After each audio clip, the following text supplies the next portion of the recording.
me, but let's officially start things off. So hi everyone, welcome.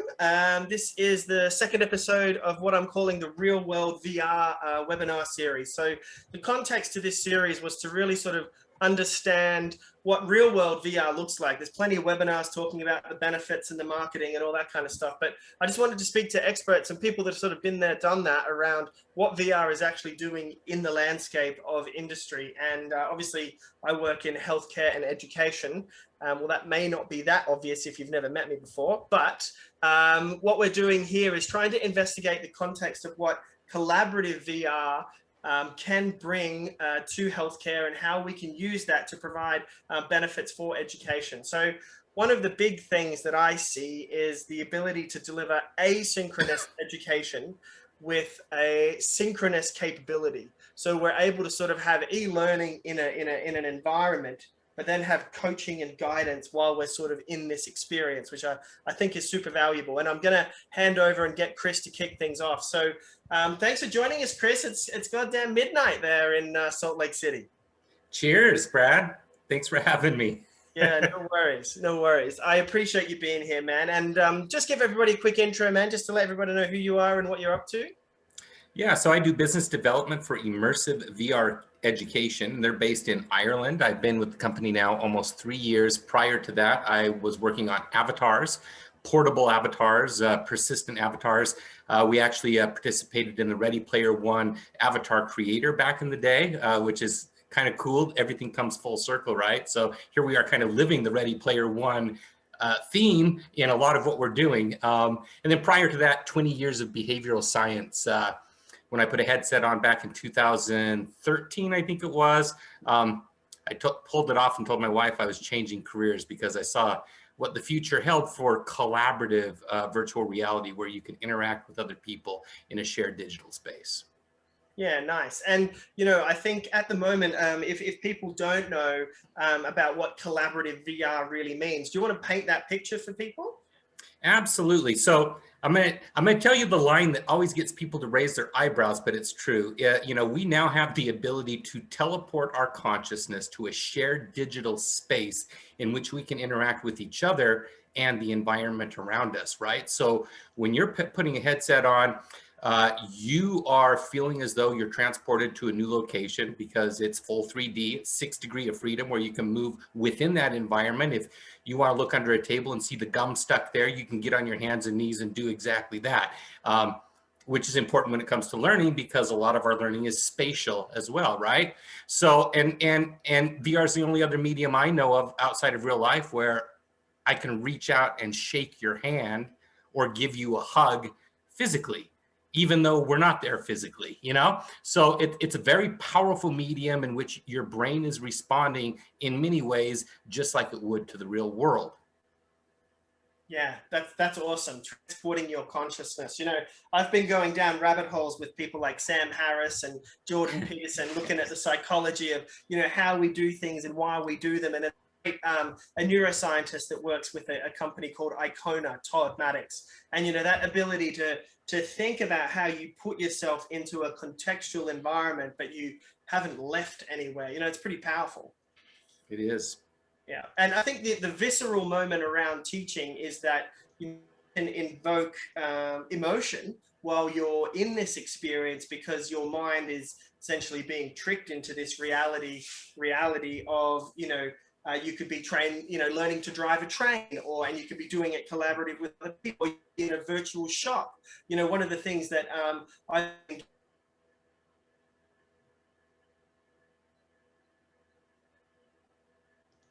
Brad, you froze up on me. I don't know if it's on my end or your end.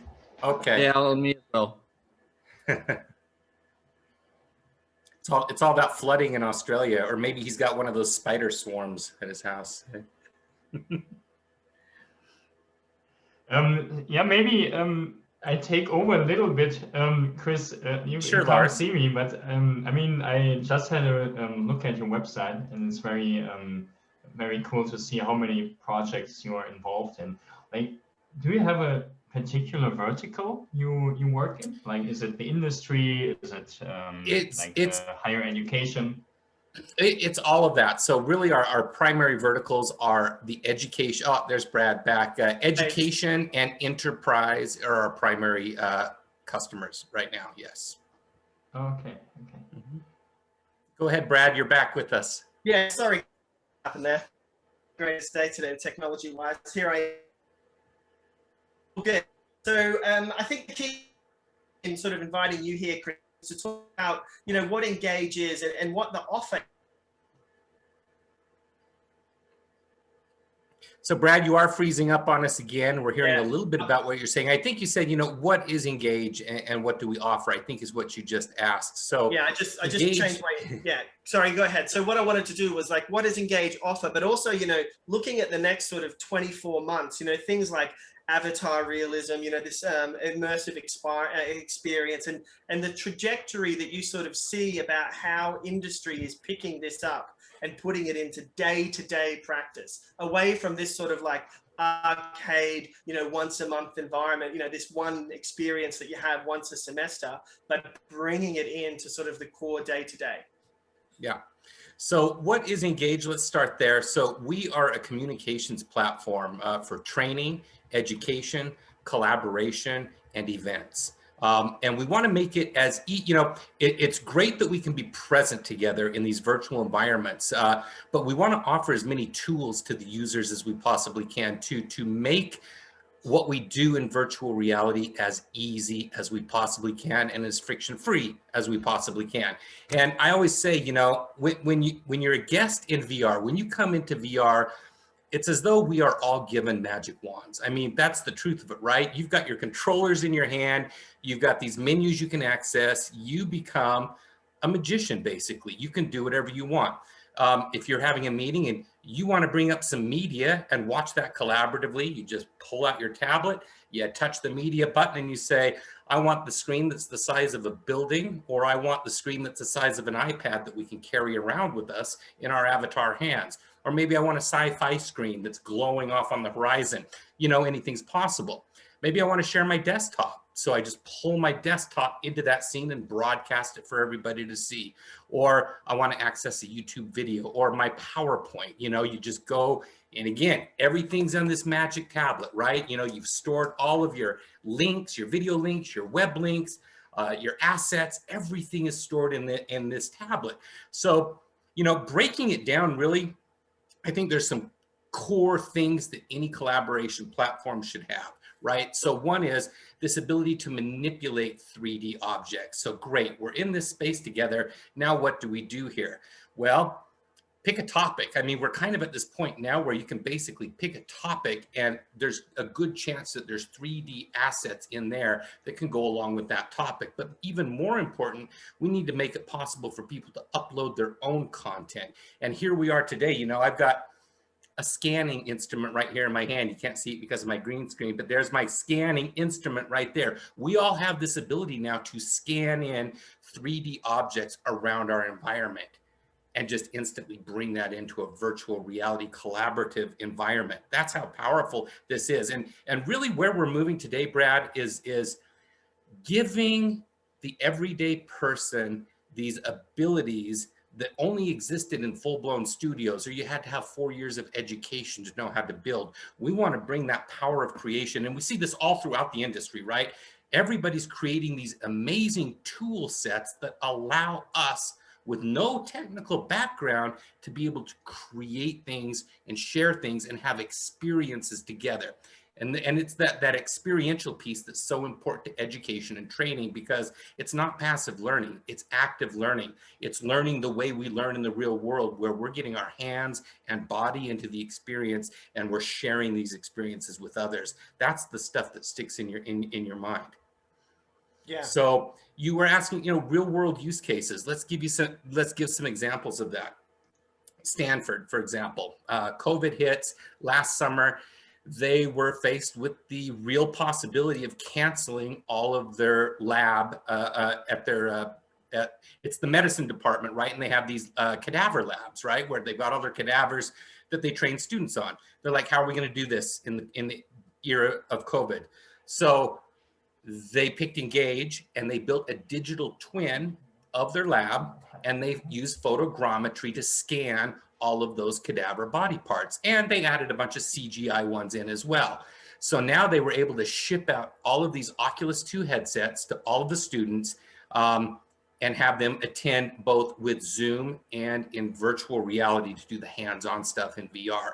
Absolutely incredible that we could do that. And not only that, they could have experts from anywhere in the world. We had a doctor from somewhere in the Middle East, I can't remember where, a pro come in and just start going crazy, teaching us about the body parts. And I sat in on one of their classes, but to be able to have experts beam themselves in and learn from these experts, regardless of our geophysical location, is absolutely incredible. Or when you're showing off these 3D body parts or the CGI ones, why not blow those up to the size of a castle, and really get a good look at those objects? Because those are things that's what you can't do in the physical world. Shrink yourself down, cruise through the body, it just gives us these powers that we don't even have in the real world. Yeah, it's pretty crazy. It does feel like that COVID probably expedited some of that integration for us. But whether that was a good thing or not, I don't know. But it sounds like Stanford were able to get it up and off the ground and implement it. And kudos to them, because that wouldn't have been easy. That would have been particularly stressful. Because that's one thing I see with this integration is the trajectory for the trainer components, where you have to get people up to speed. But that's what you're talking about, is the ease at which you want these programs for people just to pick up the controllers, grab their magic tablet, and boom, they're into the program and they've got that functionality. Exactly. Yeah, cool. All right, does anybody have any questions for Chris, Lars, or Jason, or any other attendees? Yeah, Chris, congratulations. I think what you built there at Engage is really engaging, I would say, and really very helpful also for the medical field. We also explored this field, and we wonder if this is something which will stay. Do you have any predictions? Like, is this something people will use? Will this really reduce travel time to medical conferences? Will it really offer international students access to Stanford or other universities? Do you have any plans or predictions or beliefs? We do think it's here to stay. It is crazy the amount of growth we've seen. Just in the last 6 months, we've grown about 600% at our business. We're hiring like crazy.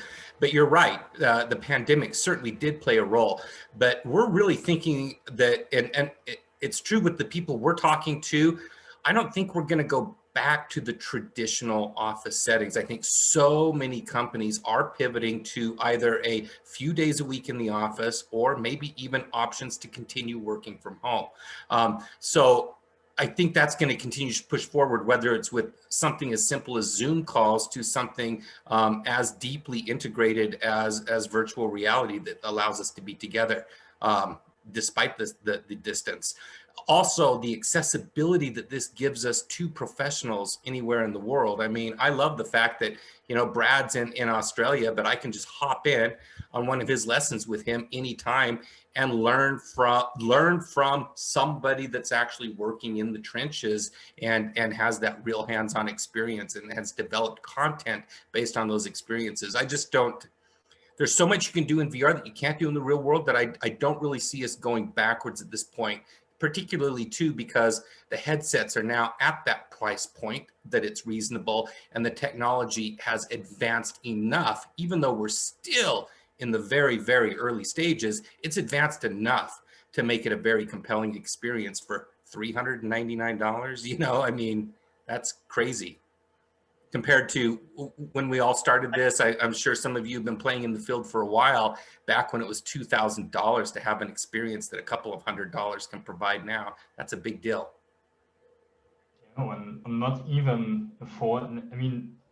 There's one question of can you afford it? But I think at the beginning of 2010, there was nothing really available for a regular guy. Yeah. I have one more question, when you allow me, Brett. Yeah, go ahead. Chris, what do you think is missing still for broad adoption? And what can only the physical world really present and provide? There's still a certain level of friction involved, no matter how simple you try to make it. I think there's going to be this fairly lengthy overlap period where people will actually be stepping into VR, but it's not even necessarily going to be with the headset. This is why we're like on your cell phone, you know, we have iOS and Android devices all run Engage. So a lot of people are actually joining through a 2D screen, and they're still having that. It's better than just watching a video. There is interaction. You are able to, you know, move about in a 3D space. But I think there's going to be an overlap there for a while. Like a lot of our hybrid events right now are combinations of Zoom and virtual reality. But I will tell you, once people as they're interacting with folks in a virtual world, they're already feeling like they want to get in because they're seeing how we're using our body language and our body movements and interacting with things. And there is that feeling of, I'm missing out on something special here. They can see that on the screen that they're missing out in some way. And that has oftentimes compelled people to move into VR because they can kind of sense what they're missing.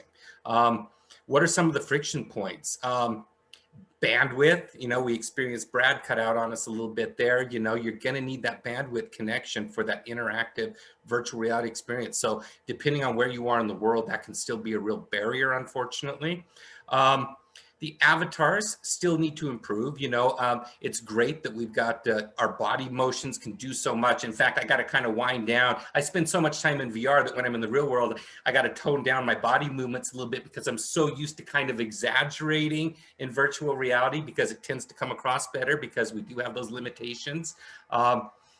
But now, as you've seen, you know, that one of the big talks right now is we're now tracking the mouth, and we know that Facebook has already come out and said, absolutely, we're going to be doing the eye tracking and facial tracking and all these things. So that's coming. But right now, it's limited in what you can convey. It's still pretty good, but we're even like, I've been doing a lot of playing around with chroma key technology right now, where we're beaming ourselves in as actual videos into the virtual environment, and you very much look like a 3D hologram. And I'm going to be showing this off again, I think Wednesday again with Daniel, where we're going to beam him in and he's going to be right there with us. He's going to be playing his didgeridoo, and we're going to have all kinds of cool effects coming out of that didgeridoo, but he's going to be there and it's going to look like I'm looking at you with his real body and his real face. So there's lots of experimentation going on right now in that arena to get the avatar to avatar activity where it needs to be. And still, you know, it is still a bulky headset, even though it's certainly gotten a lot better over the years. It's still bulky, there's still setups, and there is a learning phase. You know, nobody just jumps into social VR and it's like, hey, I get this and I'm good and I'm comfortable. There is a train up to that. And my mantra is, when I'm talking about training people in VR, my mantra is slow down. Take it a slow step at a time. I mean, I will sit with somebody for 5 minutes when they first come into a social VR space and just say, let's just chill out and check out this environment. And hey, shake my hand. Look at your fingers, wiggle your fingers. You know, what do you think about this? Slowing it down, taking it a step at a time, making sure people know the best practices not to get sick, right? We all know that you should probably be teleporting and maybe experiment with natural locomotion with the thumbstick, but only, you know, you got to take it a step at a time. You can't risk people getting sick. A lot of people are thrown into these experiences without much training, and sometimes that can get a little bit crazy. So those are the biggest frictions I see right now. Bandwidth, avatars aren't quite there yet, even though they are awesome and getting closer. And just the bulkiness of the headset and the installation and the setup process, even though it's way, way better, there's still a lot of improvement there that needs to take place. I think, just to jump in there, I think it's interesting, you know, that when you look at the problems, like I'm currently writing a proposal for a neonatal service in Australia. So we're talking like fresh little babies, and the people that look after them, like a neonatologist and the nurses, are extremely skilled. So how do you scale someone like that in a country like Australia, right? It's really difficult, but they have to fly from a place called Townsville, which is up north, to the islands that are around Australia. And they spend about $100,000 to $150,000 a year just flying these people around to do 1 or 2 day courses. It's so much money. But yet my proposal, when you look at it, you know, if they buy a sequence of headsets with some routers that go with the headsets, that these consultants can log in, share simulation experiences, use something like Engage. And the business case is 3/4 the amount of that money with 10 times as many training sessions. So I think, you know, when we map out the disadvantages and the advantages, I think that's the thing that I find hard is translating that to industry to get people up to speed with how this isn't a barrier financially. It actually can be a huge cost saver. It is. And I'll tell you, Brad, when I was, you know, doing a lot of speaking out of town, that last year before COVID hit, every time I was doing a speaking engagement, I was like, I would way rather be doing this in virtual reality. One, because I've got more tools in virtual reality, and two, I don't have that risk of missing a flight or being absolutely exhausted because I was up all night waiting for my plane, or spending, you know, thousands of dollars over a 3-day, you know, conference. You're right. It's a huge cost savings. And quite frankly, I think it's more intimate. And like I said, you got more tools in VR. I would much rather do a VR presentation. Yeah, cool. All right, Chris, thanks for your time. Anybody else have any other questions for Chris before we move on? What am I? I was wondering, Chris, do you already do things in the Netherlands? I'm sorry? Are you already available in the Netherlands as well? We're available globally, yeah. But do you already have projects or clients in the Netherlands? So I mostly oversee the US side of things. I know we've had lots of discussions with folks in the Netherlands, but I couldn't name somebody that's actually got an account with us from there right now, though we might. Okay, but good to know. Yeah, I will keep it in mind if someone asks about such kind of services. Cool. Yeah, cool. All right, thanks, Chris. What I might do just with the video is if you can make Lars the host for me, that'd be sensational, and we'll move on to Lars. You are actually the host, Brad. Am I at the moment? Yeah. You are.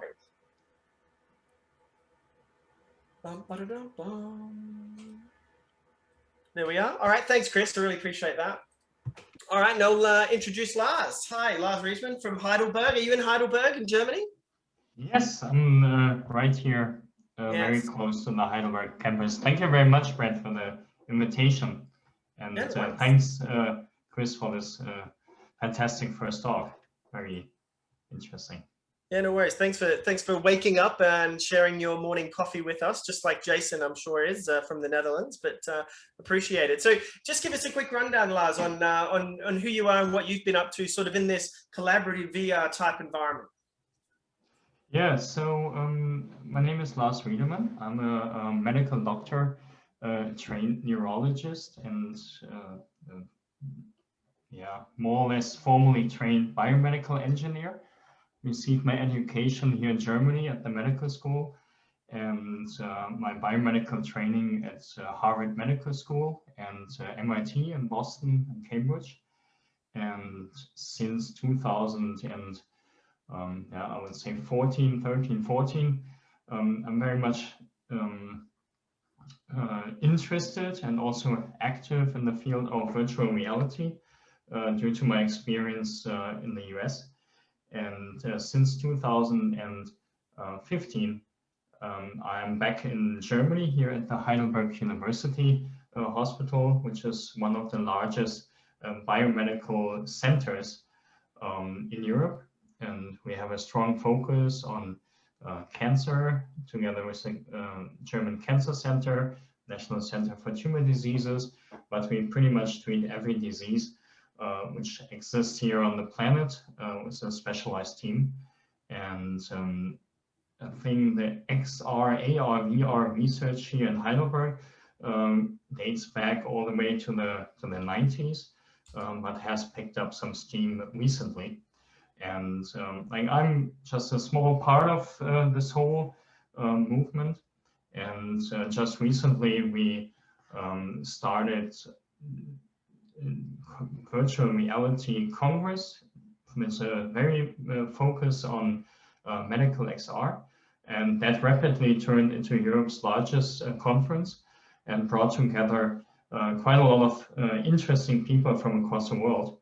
And we also used a virtual platform to bring people together, to get away from Zoom a little bit. And we received very good responses from all our attendees, as the speakers, as well as our guests. And so this is what we are doing at the moment. Like in Heidelberg and the Heidelberg universities, we have several projects, strong focus on surgery, for example, but also other areas of medicine. And of course, training and education is a very hot topic.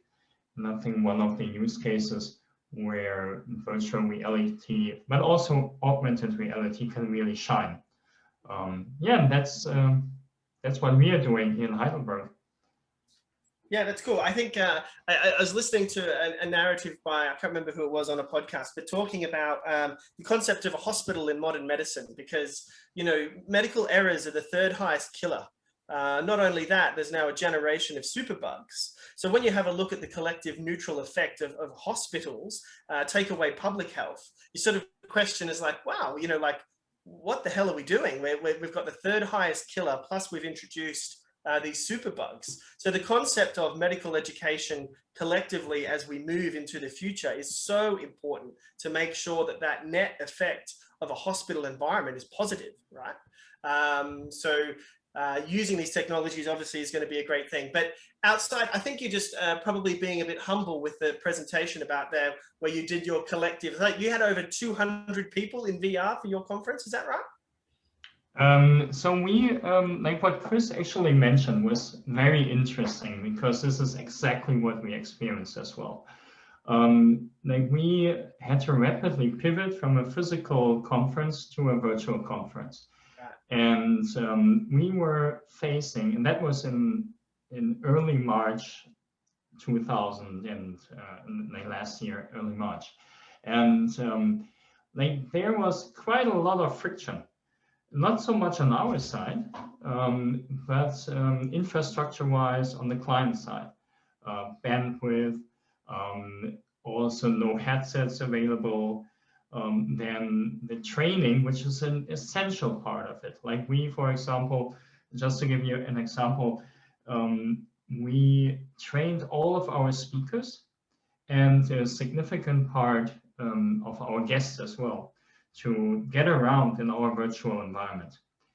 And still, we had some very basic user experience issues. So we were playing with the idea of actually using virtual reality as a standard and have access via mobile device and streaming, YouTube streaming, but also our own streaming platform. But we had to shy away from that. So we only had a few people in virtual reality who joined, and they really liked it. Then we didn't advertise it at all. But somehow people found like the way into our Congress with a VR headset, which was really stunning, because we told them during the conference that it's probably a better experience to walk around on your desktop, but they wanted to stay in VR. So it was really interesting. It's exactly the same thing what Chris said. Like once people really experience this interaction part, they would like to stay in there for some time. However, our Congress was running for almost 36 hours. And I doubt that anybody would have joined over the whole period in VR. I mean, I definitely wouldn't be able to do that. Brett, you're on mute. Having this context of like the healthcare metaverse is something that I find fascinating, because, like the question that you posed to Chris is like, do you see this becoming day-to-day core integration with universities? Will people have this as a distributed solution? Like, I don't know. It's an interesting concept, because if you deliver a lecture and you offer, like Chris said, you've got 100 students, 20 of them are in VR, the other 50 are on a PC, and the other 25 or whatever on their phone. They're going to watch these people in VR and see the experiences, their ability to investigate the 3D models where they can't do that in that 2D world. So then, should this be an addition or an add-on to curricular delivery? I don't know, but that's the sort of ideas that I find fascinating. Yeah, I mean, we also ask ourselves exactly these questions, and I think it can only be an addition, because there is the speed of a 2D platform, or the speed of a regular book or a paper in your hand. It's just so much faster in a total than putting on a headset, logging in, trying to find people there in VR, then walk around and get a little bit dizzy because of some kind of cyber sickness. So the value you would like to create in VR needs to be very high and needs to be very special. And what Chris mentioned, for example, blow up the 3D models in anatomy. I see something in your background there as well. That makes a lot of sense, because you can really experience the 3D structures. I'm working as a neurologist here, and for example, I just recently used one of the freely available applications to display cranial nerves, for example. And I have now more than 15 years of experience with handling cranial nerves, but to actually see this in 3D and how a nerve goes through holes and goes into the orbiter, and then you see all the branches, that is really unique, and that is really the value VR can create. But I would also be careful of just looking at virtual reality, because in my experience, I did some very early prototypes in augmented reality, and that's even faster, So having a tablet, having collaborative augmented reality experience, for example, with human anatomy, that may even be faster as a virtual headset. And this can also be done remotely and collaborative over the planet.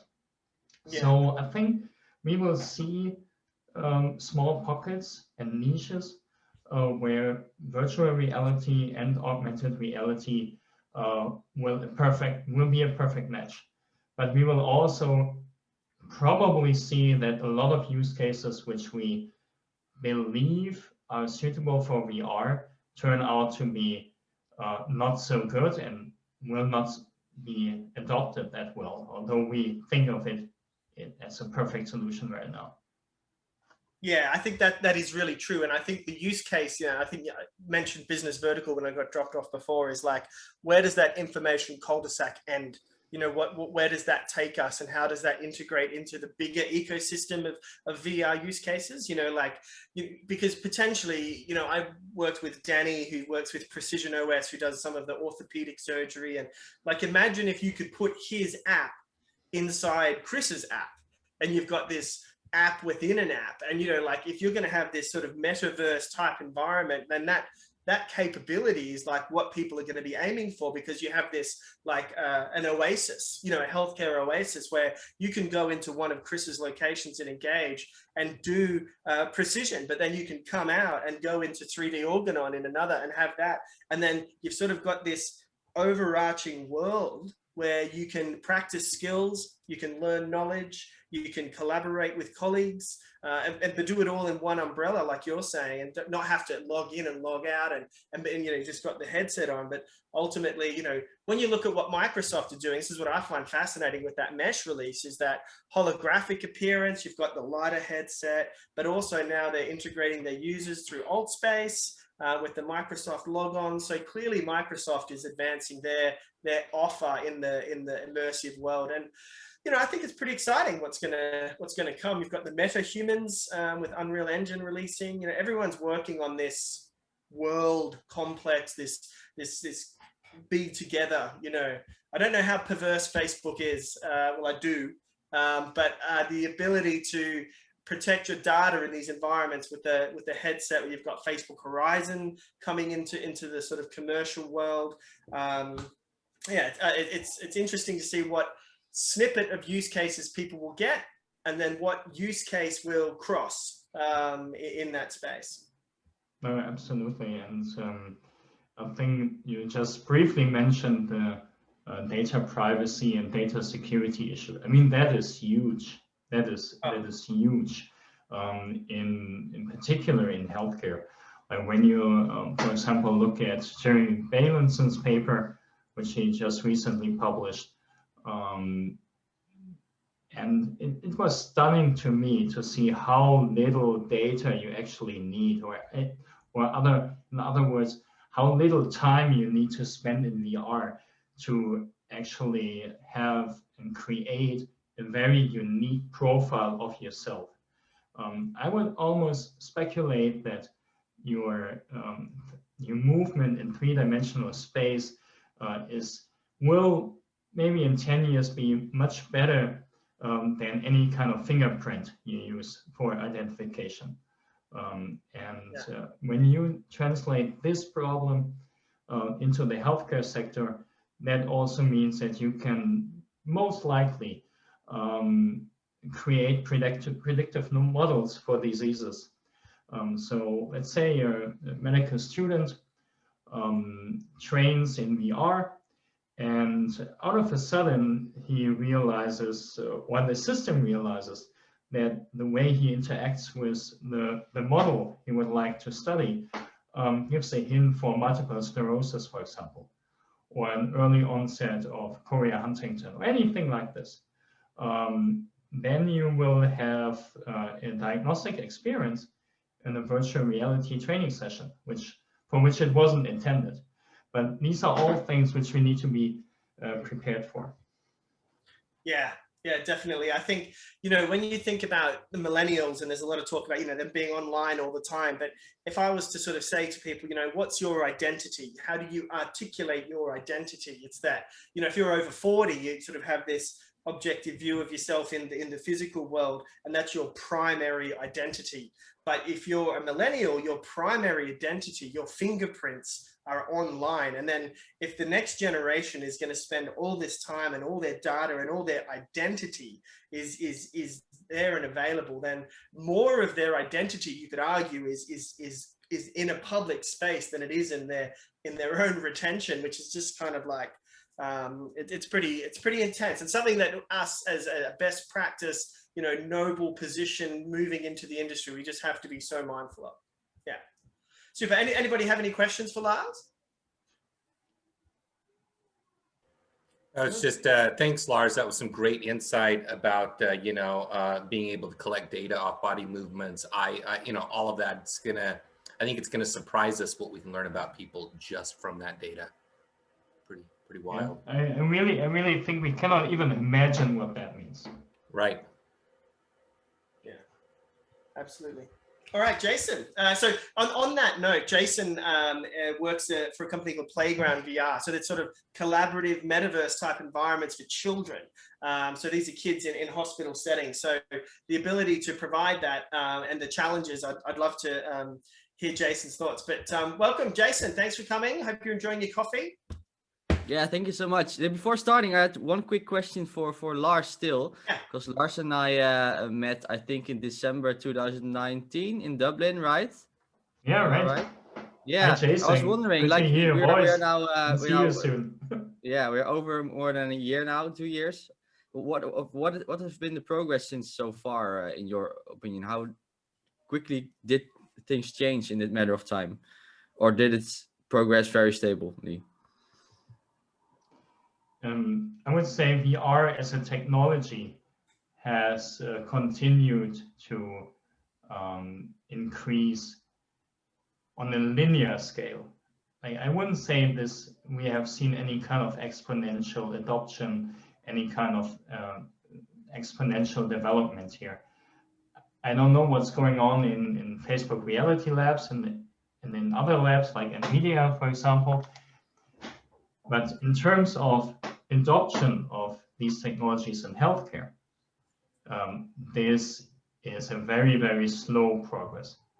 And like there was just recently a study by Deloitte, who interviewed a little bit more than 1,000 healthcare workers across Europe. And telemedicine or electronic medical records haven't even reached 19% of availability across the European continent. And virtual reality was at the lowest rank, and the maximum of adoption, and adoption was very broadly defined, has not even reached 4%. And adoption can also mean that some person somewhere once had a VR experience.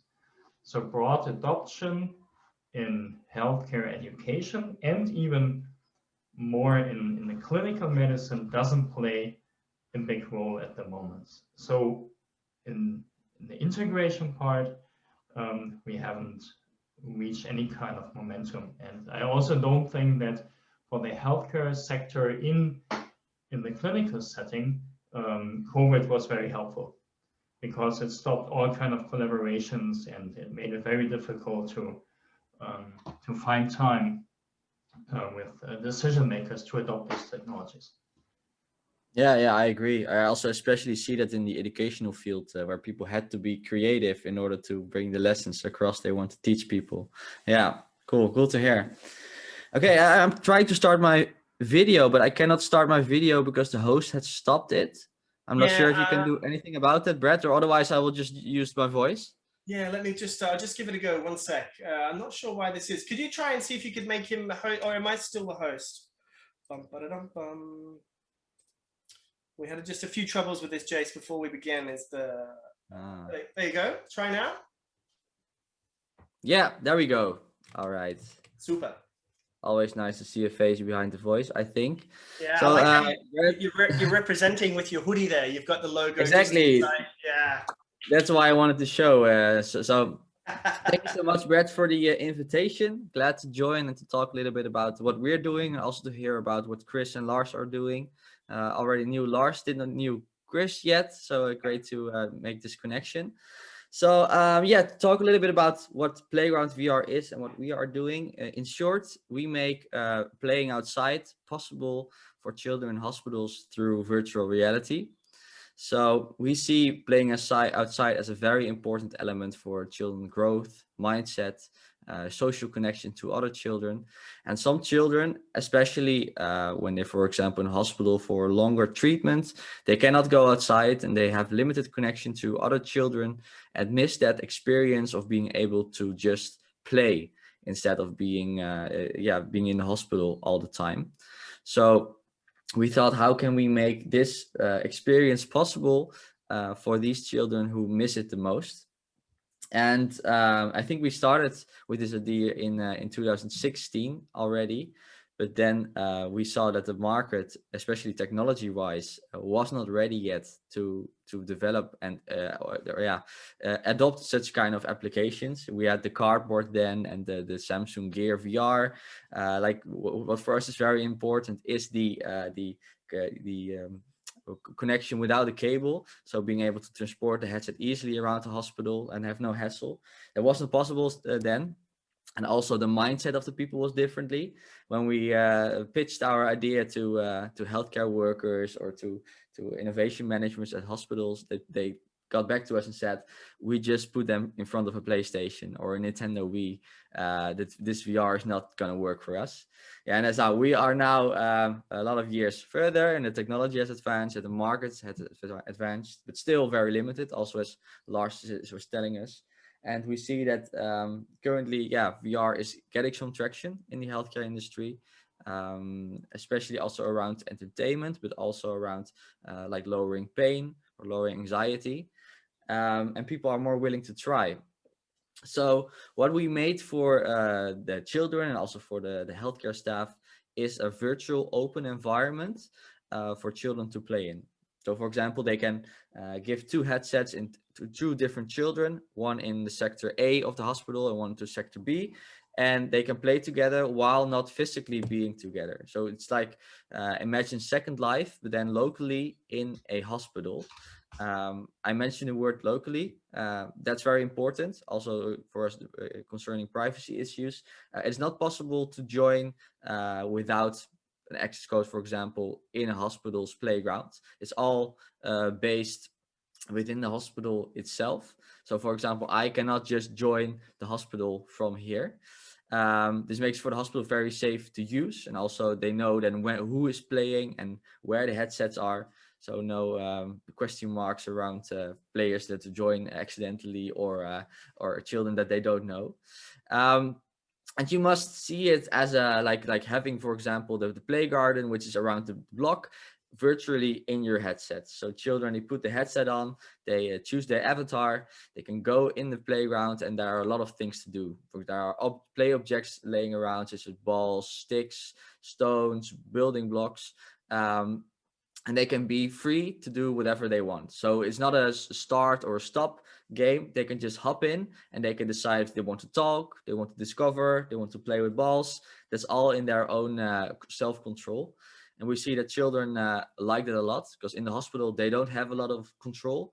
Their day is planned with operations or people they have to talk to, limited playtime. And in this world, they can really forget their situation for a while. And it's being used in several hospitals in the Netherlands at the moment.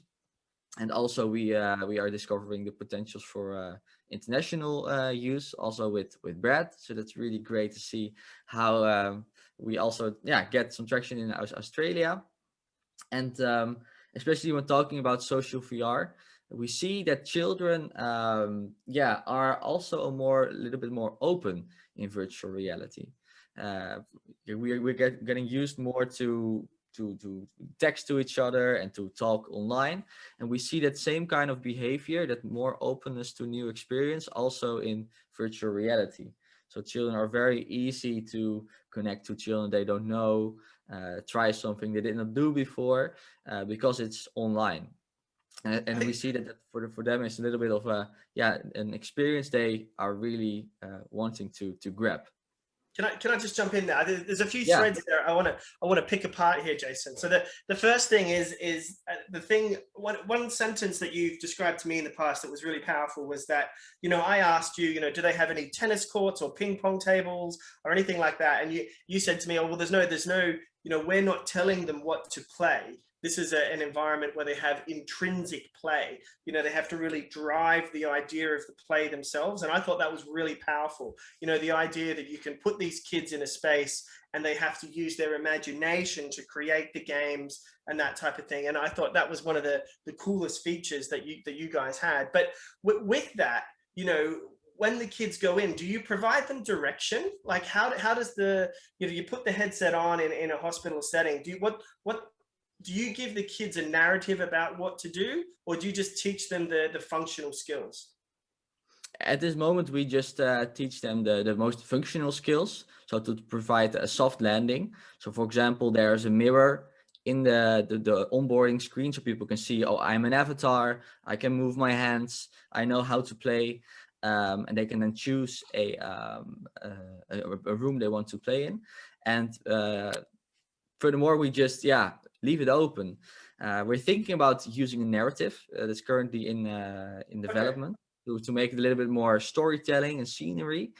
We think that will help with the immersion. But at this moment, the current version is just open play, and we see that children are very capable to just think of games themselves. And what is very funny is that there's a huge difference with adults playing in the playground and children playing in the playground. Most adults, when I give them the headset, the first thing they say, what can I do here? There's nothing to do. No game is starting, no quest is booted or something. They expect something like a start button or a timer, that so much time they have to complete something. And that's, I think, really based around the society and the current culture we have in games. You always have to achieve something, you have to score points, you have to reach a specific level. And that's everything we really don't have, basically. And the children are more easy, especially the young children, to keep their own creativity, to use their own imagination to make it a fun experience. Yeah, awesome. I think the other thread that I wanted to nail out here is, for me, I'm a nurse, I work in emergency, and I say, I've got like a 14-year-old girl who's got anorexia. She comes into the hospital, she's anxious, she's nervous, it's difficult to communicate with the medical team. But what you said there about, the doctor can put the headset on, come into the playground with them, and they can chat with them while they're in that space. And it can help to alleviate some of the clinical exposure, like you're in this weird, like a hospital is a freaking weird place, man. There's things in there that just aren't natural. There's no green, there's no timber to touch, so for a kid that can be scary as hell. So if you can eliminate that clinical sort of environmental fear, chaos that they're probably feeling, and then just have a conversation, I feel that would be particularly powerful. Yeah, I totally agree. Yeah. As I said, the children seem to be more open in virtual environments. Maybe it is because they recognize the playground, like something from where they live. But also I think they're having some kind of protection, virtual protection. You're the different kind of avatar, but maybe helps you to be more open to someone else. Yeah, I think on that note as well is the whole concept of safeguarding. If you're putting kids, like I'm about to start doing some work in the disability sector. So if I get someone who's intellectually disabled, I put them into a social collaborative environment in virtual reality, how do I then protect them? If there's some sort of emotional exposure that they could have in that environment, that's an interesting concept also. Yeah, and everything becomes way more realistic nowadays. Also, what Chris was telling about with the facial tracking, the eye tracking, it becomes even more and more real. And then you have, of course, that uncanny valley, with when it becomes too real or not just too real, that makes it even more difficult. So I think, we should be very careful with that. I also like most VR games have that concept of a bubble, when someone comes very close, the avatar fades out. So you cannot, for example, slap someone in the face or be very close to the camera. That always is very, very scary sometimes. Yeah. So I think, there's a lot of progress to make. But I think we're getting there. Yeah, cool. All right. Does anybody have any questions? And outside of that, with the pediatric component in this sort of social collaboration environment, what's been some of the surprising takeaways that you've learned? You sort of probably had a hypothesis about how this would work and obviously seen the market, but once you started doing it, is there anything that kind of surprised you about the implementation? Yeah, specifically around the implementation is, I think we already imagined before that we really had to hold the hands literally of the caretakers, Like when you do an adoption with such a new technology, you have to explain everything very quickly, be very involved. Otherwise you will, see your headset laying on the table and not being used for a lot of time. So that's something we thought before we started, but it seems more time consuming than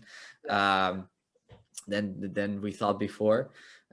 You have to make sure that you have at least 1 or 2 VR champions within the hospital or educational fields that will make sure that the headset is being used, that knows how to train other people, because otherwise it will be very difficult for you as an organization to be consciously involved.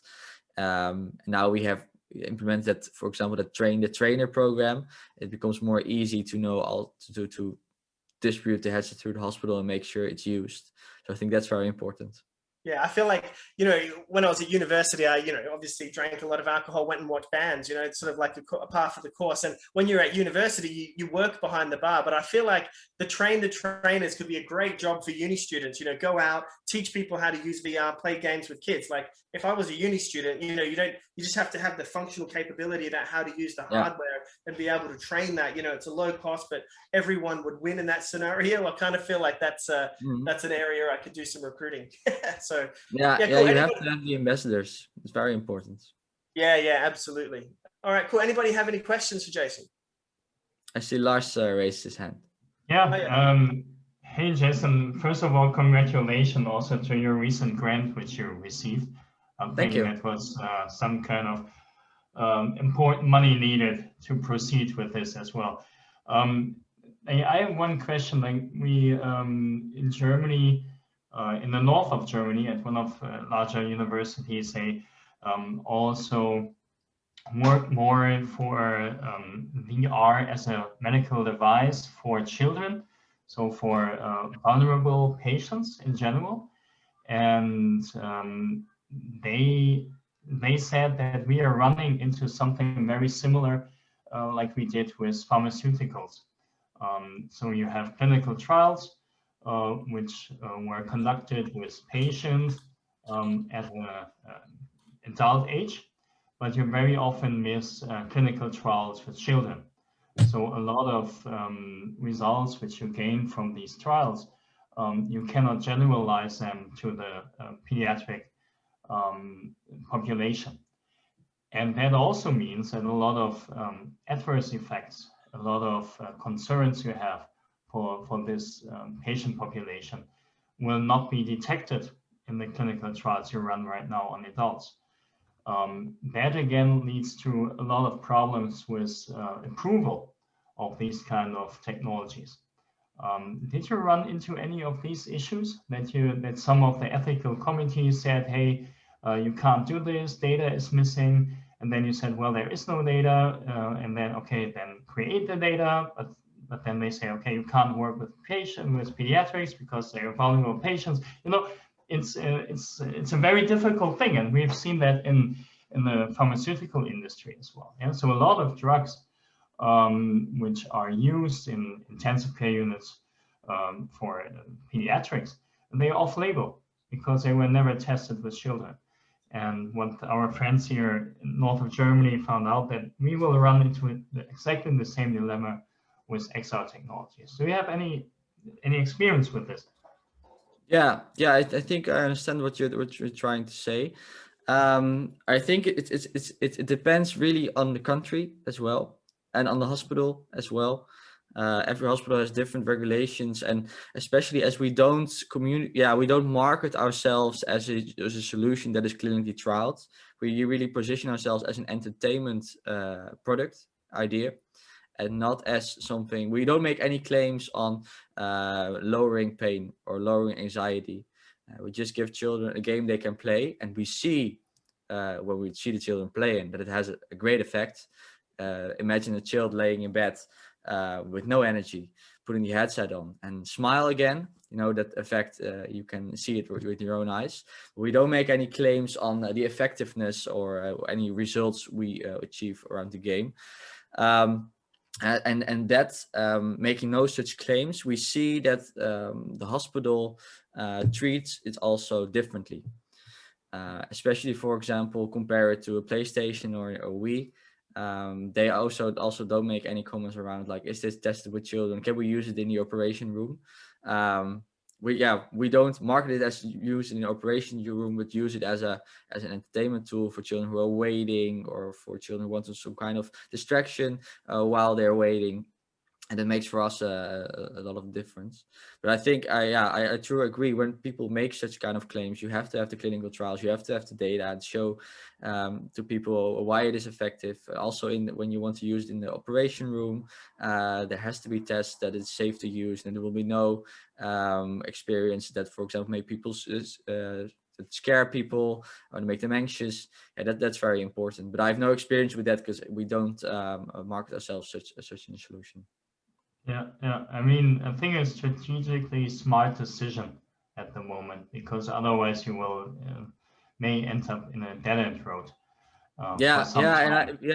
We know a lot of companies who are doing that, who are still making those claims, but also did not test it or test it with a small feedback form. That's of course not a study. But it's a road we specifically chose, and it's been good for us so far. And how did you solve the hygiene issue, like the cleaning of the devices, in particular now during COVID? Like, have you worked on any kind of protocol which went through the hygiene department? Any take on that? Yeah, the protocols are often checked with the hygiene department. We have a suggestion always, which we share with them. So we see often every hospital makes their own hygiene protocol, and it's mostly in they are accountable for the hygiene. We also say that when we sell it to the hospitals, we of course we think with them how to do it, but they often have very good ideas about how to do it best. And they see it just as a play tool, for example, a toy that they have to clean. And we had some issues with the Oculus Go first because it's more the material is less easy to clean. We are using the Pico right now, and that makes it more easy to introduce it because it's way more easily cleanable. Yeah, I know. There's a guy in Sydney, Nathan Moore, who's a nurse who's done a fair bit of study, and they've had microbiologists at their health service, which is a very large health service, help input to write a sort of like an infection control policy. And essentially it's like, alcohol wipe down. And the sort of discussion around Cleanbox was like, yeah, look, if you've got physical debris on the headset, Cleanbox, although it's going to use UV light, isn't going to clean everything. That's probably not a complete resource. So there's a lot of work being done in that space, and I think that'll just be an evolving. And I work in intensive care, and we have bits of plastic coming in and out of rooms all the time. And essentially, if you've got a Pico with a plastic strap and a silicon faceplate, then it's just a piece of plastic. Yeah, we see that as well. Yeah. Awesome. All right. Thanks, guys. I am going to show everybody's webpage and just do a little bit of a conclusion, but I appreciate everybody putting some time in. It's been cool. Great. Thank you very much, Brett, for the invitation. Yeah, no worries. I'm sure there'll be many more invitations in the future, I'm hoping.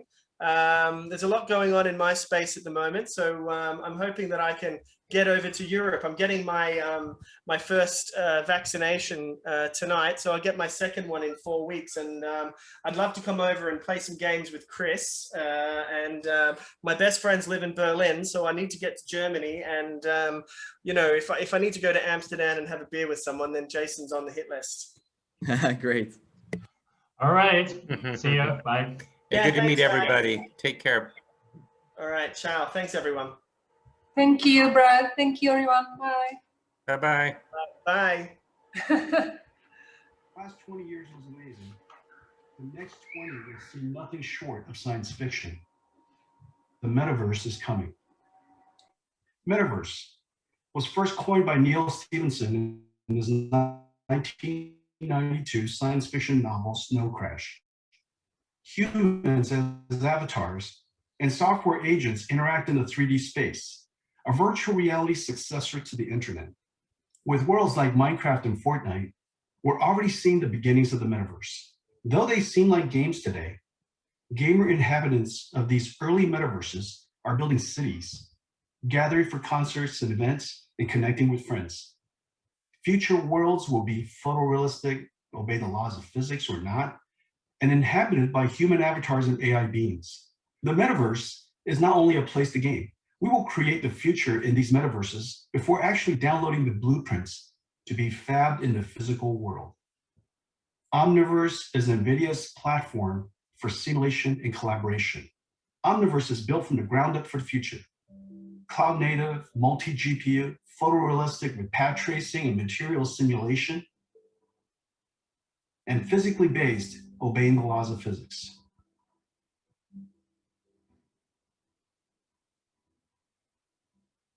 Omniverse is designed to connect to many worlds. Worlds like Epic's Unreal, Maya, Blender, Adobe, Autodesk, and others. Omniverse allows designers, artists, creators, and even AIs using different tools in different worlds to connect in a common world, to collaborate, to create a world together. Omniverse is even a world where AI agents are created and learned, a simulator for robots.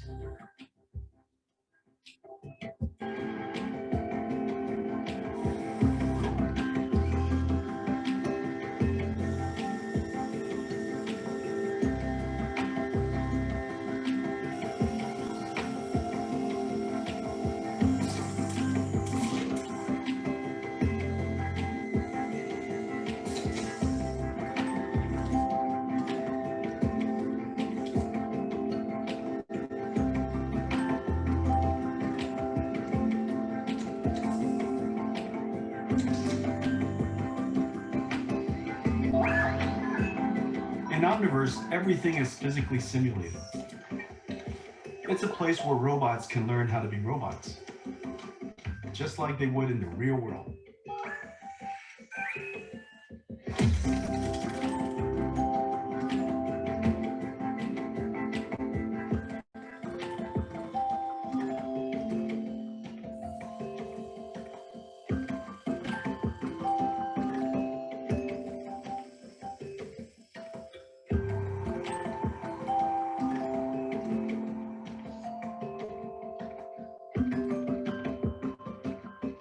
Okay.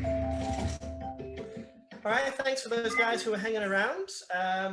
This has come to the conclusion of our webinar. It's been pretty awesome. Some of the guys we've been speaking to are the best in the business.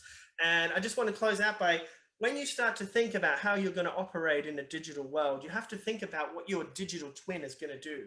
You know, if you're learning French and you're in a French house and there's cutlery there with French food, then the context of what you're going to do is going to allow you to learn that language faster.